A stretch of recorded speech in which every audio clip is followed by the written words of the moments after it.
what's going on, guys? Welcome to another analysis video. This is gonna be killer game. I'm playing a Demogorgon here. This match was this match was literally the only match I played today. I only got in really just to record a video.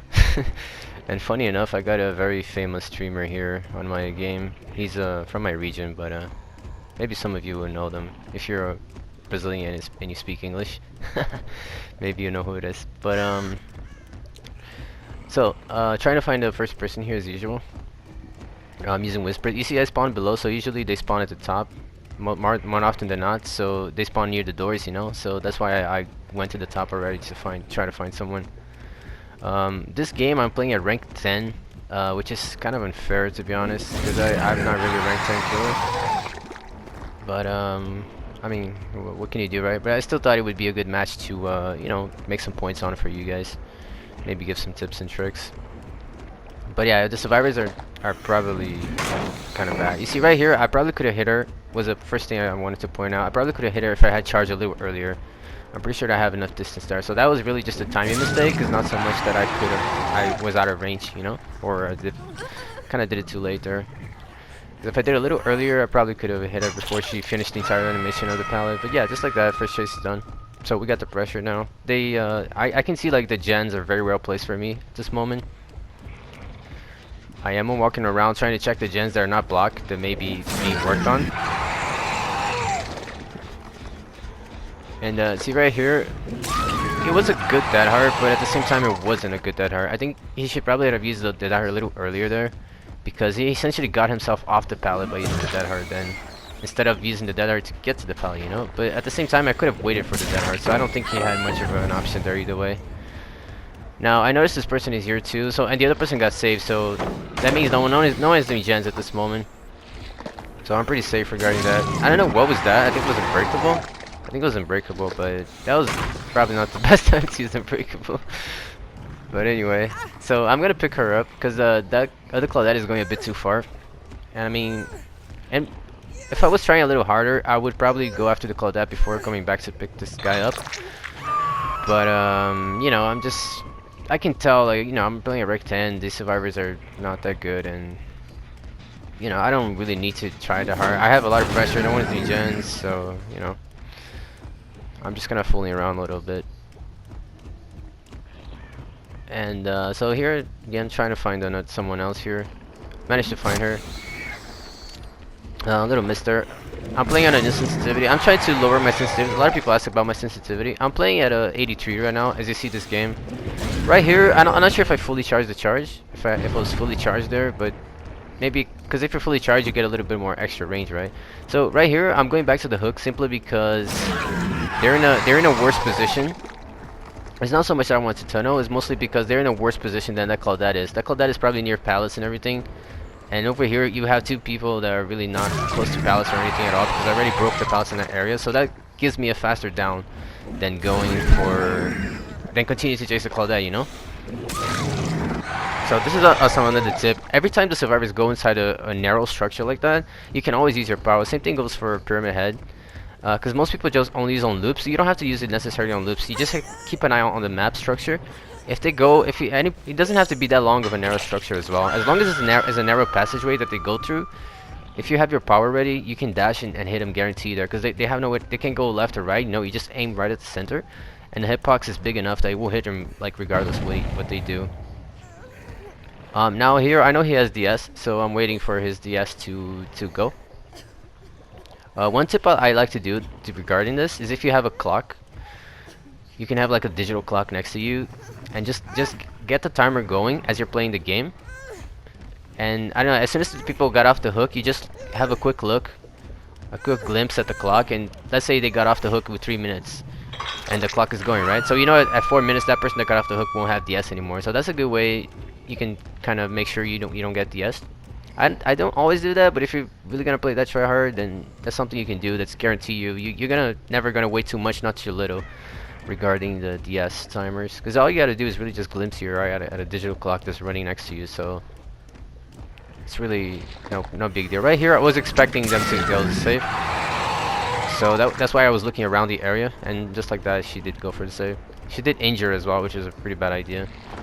Right here is pretty risky as well, not dropping the pallet. I wasn't. I know he's probably betting on dead hard to not have to drop that palace. So, but either way, I mean, it was not a good play.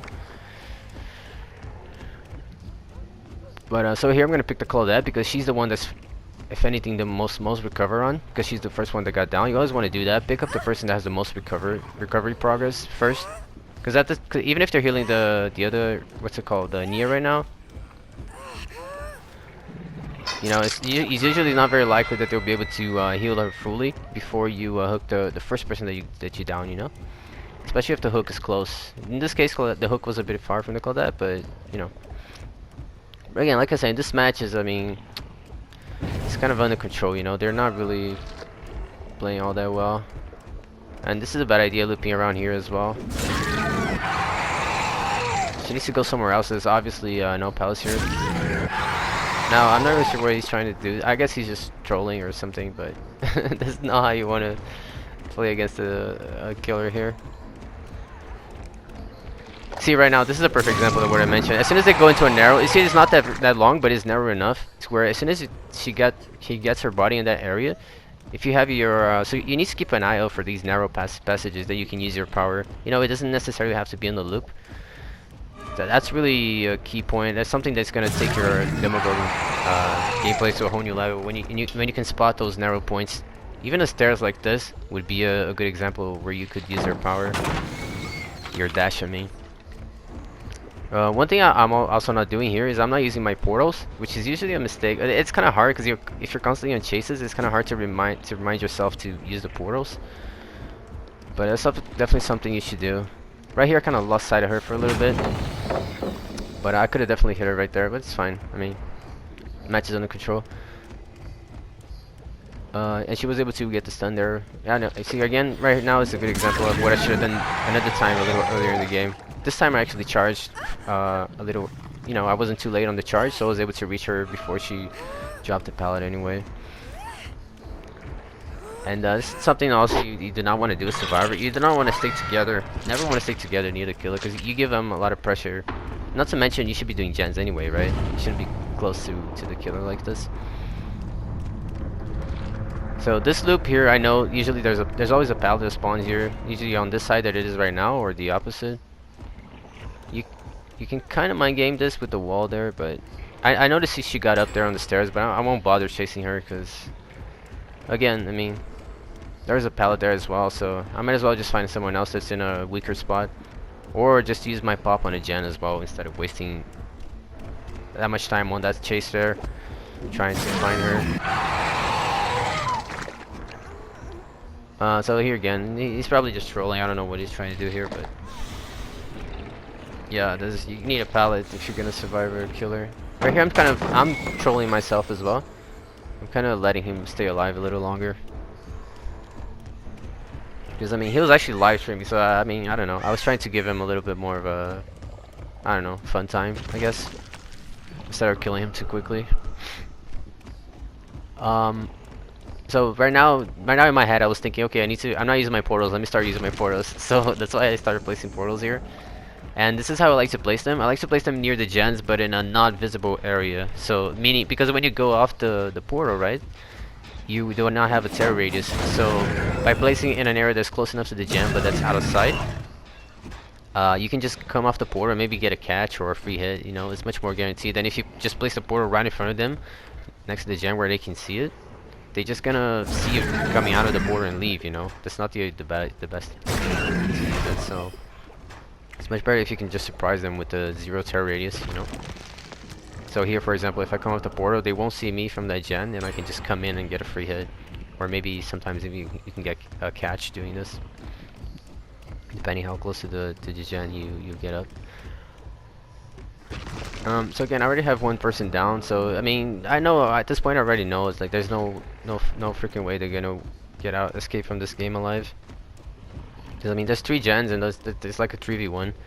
I have the other gens pretty secure. I have portals on them already, so you know, I know my competitive mindset. I know already their situation is not good, so I can even fool around as much as I want here, and I'm still gonna 4K this game. So this is another point you can do as killer. You see, I did not lunge there. I did a quick swing. That's also something that also works if they attempt to camp the pallet. If you approach it and instead of doing a long swing, you just get close enough and do the short swing. Like right now, for example, that was a long swing. If you just do a short swing like that when they're trying to camp the pallet, sometimes you can actually get a hit from that. Because the animation is faster of your hand when you do not lunge, do the long lunge. Usually, if you're close enough, because you do the animation but you're still walking forward, right? So usually you're able to hit them before they finish the entire animation of the pallet with the short lunge. And because it's a fast animation and you can still hit them. So it's a really good.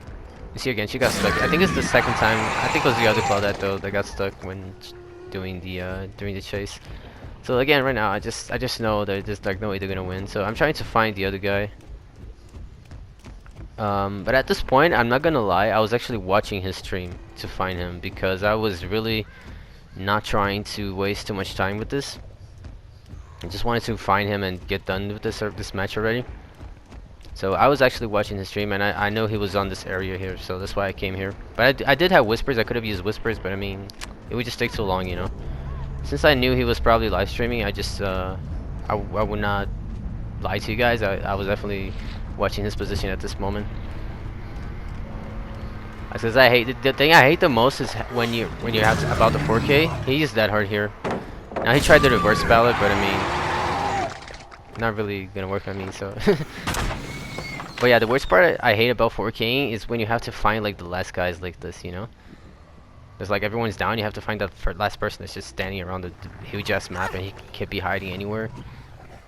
That's the most unfun part that I think of a 4K, so usually that's actually why I use whispers in the first place, is just so I can speed up the process of finding the last guy when I'm going 4K. Because on my most competitive builds I don't really use whispers. I would use something like Rancor, maybe Noad, something that's really try hard, but playing public games like this where people hide so much, I mean, I usually use whispers just not to be too annoyed. I'm always annoyed, but having to find them is always a pain in the ass, but whispers helps a lot. Very much so. Now she almost got the hatch here. Hatch is right there, as you can see. But yeah, I'm not gonna give her hatch. And maybe I can get a 2-pip from this so I get out of this rank already. I was actually doing something, it's called AFK. I was doing that to because people ask me like how often do I play DVD. Nowadays I really don't play that much at all. I mainly just go in to do the challenges for the Rift, or maybe practice for tournaments with my team, you know, or just this match was the single match I played a killer the entire day just to record this video, for example. Because I mean, because I have every 1P350 with all bursts, so it's kind of, I don't have that much drive to play the game anymore, because there's nothing really to gain. I already have everything. But so I mostly just come in with a purpose, you know. And this AFK thing that I was doing is really just so I can get the level of my Rifter. I'm level 29 now, so if you're just playing the game, you just need to get in a match. You don't actually have to play it. So if you just get in a match, you actually progress in your Rift if you go through matches. So that was what I was doing, and how I lost so much of my rank. But I mean, whatever, I don't care. So rank doesn't matter anyway to the matchmaking now, so it's all good. But yeah, guys, that's the video, and I'll see you guys on the next one.